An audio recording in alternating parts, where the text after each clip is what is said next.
Hey everyone, I'm Scott Stokely, and I am here with the first disc golfer from the nation of Cameroon. Is that accurate? Yeah, that's right. Okay. That's right. Emmanuel Sanga.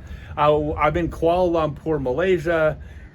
Sanga, everyone calls him Sanga. Yeah. In fact, one of his best friends here, just when I mentioned what's your first name, he says, Sanga's not your first name? Yeah, Sanga is not my first Yeah, name. he didn't even know. So I knew something that Darren didn't know. And I wanted to talk to you because, well, A, you're the first golfer in your country, which is really cool. Yeah. There's not a lot of golfers from Africa, which is really cool. That's right. And I want to talk to you about that. But I'm also interested, and there's more to your story that I thought was really, really interesting because we're meeting all these people from around the world, and your story is like how you got to college and what you're doing. It's all, this is going to be a good one, everybody. So thank you very much. Thank you so much. All right, so the first question, my audience is going to want to know the disc golf stuff first. Okay. So how did you discover disc golf? So my first experience of disc golf was here in Malaysia, but at a city called Johor Bahru.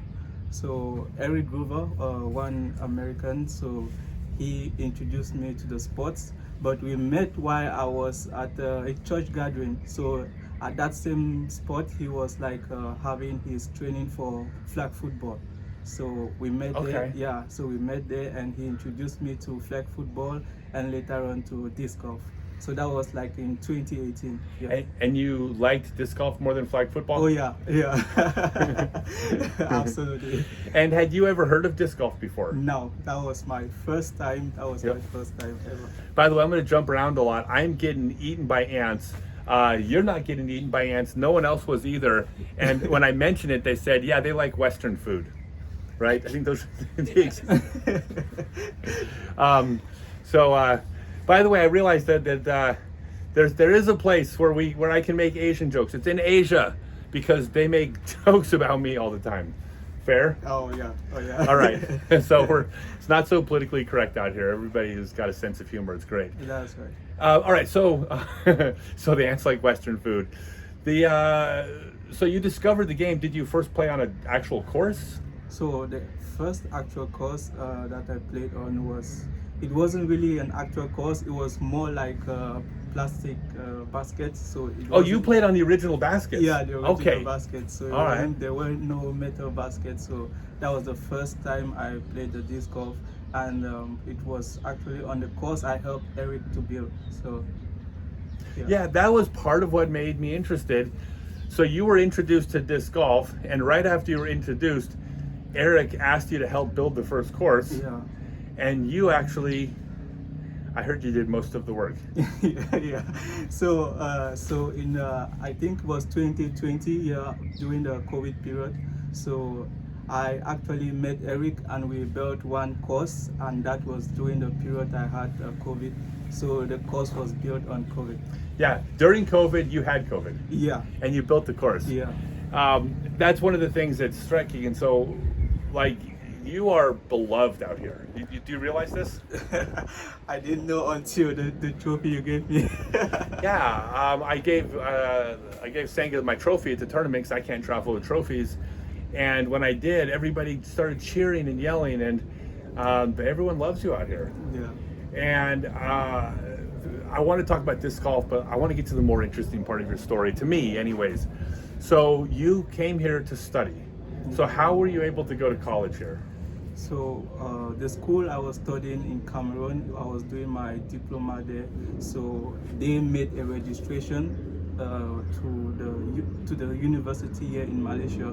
So they made the registration and everything. I just had to follow through with the flight and everything and complete the information for registration. So that's how I got here.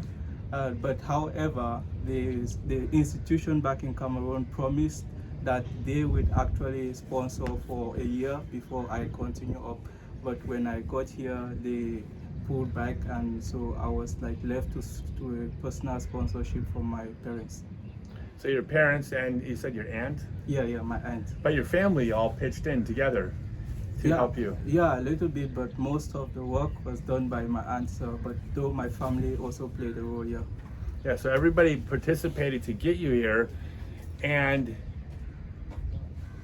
forgive me if I get the details wrong, but Cameroon, you're coming from Cameroon, Yeah. the best opportunity for your family was for you to go somewhere else, get an Yeah, education, exactly. and start earning money in a place where the money's stronger than Cameroon. Exactly. So the plan was that I complete my education abroad, because there it would be much easier, and the currency will be higher. And so if I get a job abroad, it will be more beneficial for me and my family to take care of the whole family. Because sponsoring me here was actually a job that was like taken by the whole family. So I'm like supposed to provide back for what they gave to me.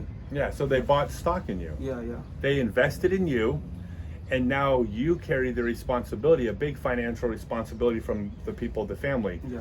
You told me that just $1,000 a month sent back home is life-changing It's for the whole life-changing. family. Absolutely, it's life-changing. Because $1,000 back home for my currency is about 500,000. So Really? yeah. So it's really life-changing. It's life, yeah. So not just for one person, the whole family. Yeah. And well, first off, when you were in college, you don't have to give any names, but you said that money, your family money, ran out towards the end, Yeah, yeah. and you were going to have to drop out of school. Yeah, so when the COVID just started, that was early 2020, my aunt and the rest of the family, they could not go through the regular activities like jobs and all that.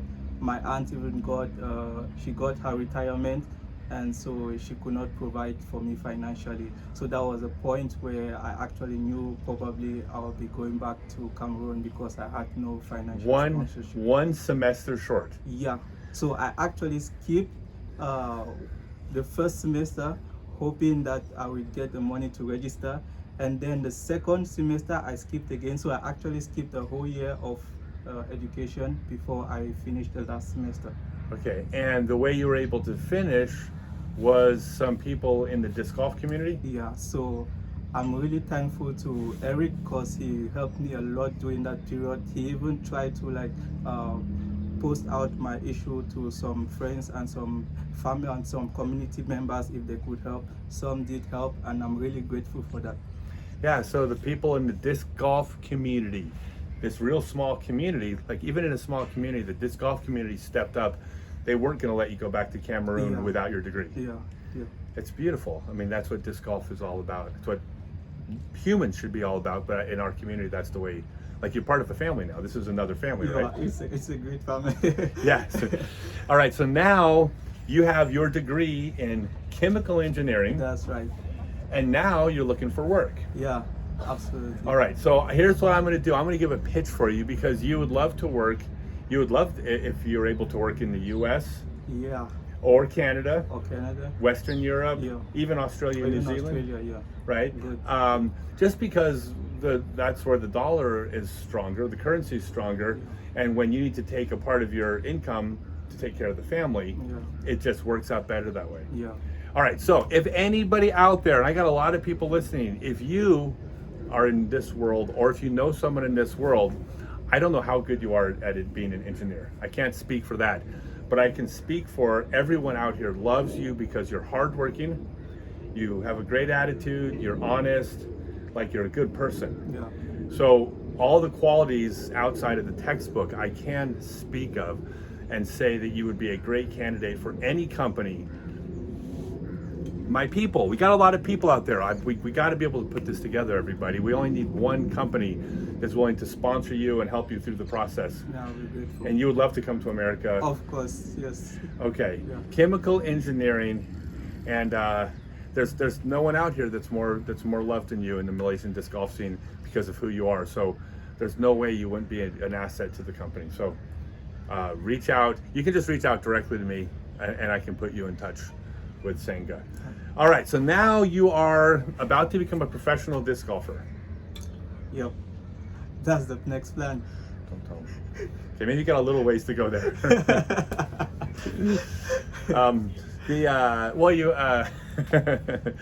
You're on the path. But so what do you love about disc golf? So, first of all, I was like when I started the game, it was really like cool and calm, and I really felt relaxed. I felt more like I was going through some sort of a recreational process. So disc golf for me is actually one of the best sports I've ever come to play, even more than football, soccer. Yeah. Really? Yeah. Really? Yeah. Now we can't show this to Cameroon. But didn't Cameroon just have a really good soccer team just like in the last couple of years? Yeah. Right? They have semifinals Yeah. or Even the current World Cup, they were in the current World Cup that just passed. So they went out in the group stage, but they did play a great game. Yeah. Okay, we need to have two different versions of this. One where you tell all of my audience how disc golf is the greatest game, but then we'll edit one where you say disc golf is my second favorite game after football to show back home. Okay, just kidding. So what a couple specific questions. What's your favorite disc? Thank you for the ride. Appreciate you. What's your favorite disc?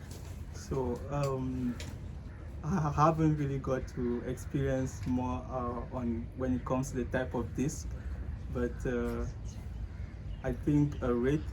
You think the Wraith? Yeah. All right. And so does that mean if you were looking for sponsorship, being the best disc golfer in all of West Africa, so would NFA be the company? Maybe. Maybe? Yeah, okay. Maybe.